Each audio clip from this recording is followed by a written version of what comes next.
One of the challenges that I have when I start working with somebody who has a diagnosis of ADHD that maybe hasn't been made until later in life is helping them understand that ADHD is not just a problem with focus. Like, that's not the beginning and the end of the disorder. And the reason that this is a challenge is because I think we don't always put together all of the pieces on our own, and we don't realize how much this stuff affects our life in so many different ways.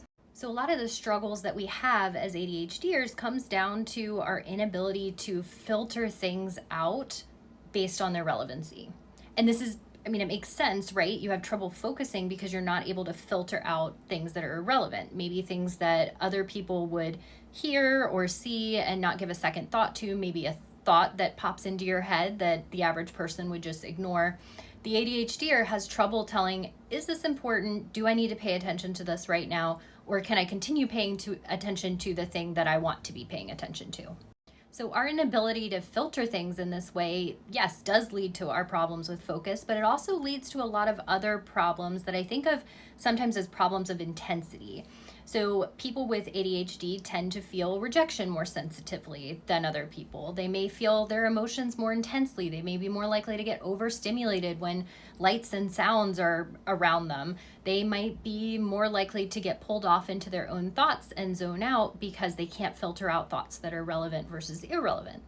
So, a lot of people with ADHD really beat themselves up about having this high intensity, not realizing that this is part of what happens when your brain is wired the way it is. It's not your fault. It's not you being dramatic. It's not you being too much.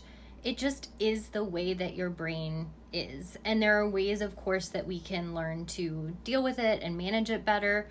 But I think it's also important to have some compassion for yourself and know that, if you were the kid who always had the tags cut out of your shirts because they really bothered you, or if you were the person who was always really hurt by, friends going out to eat and not inviting you or something, like, it's okay. It's not you being dramatic. It's something that a lot of us deal with, and you're not a bad person because of it.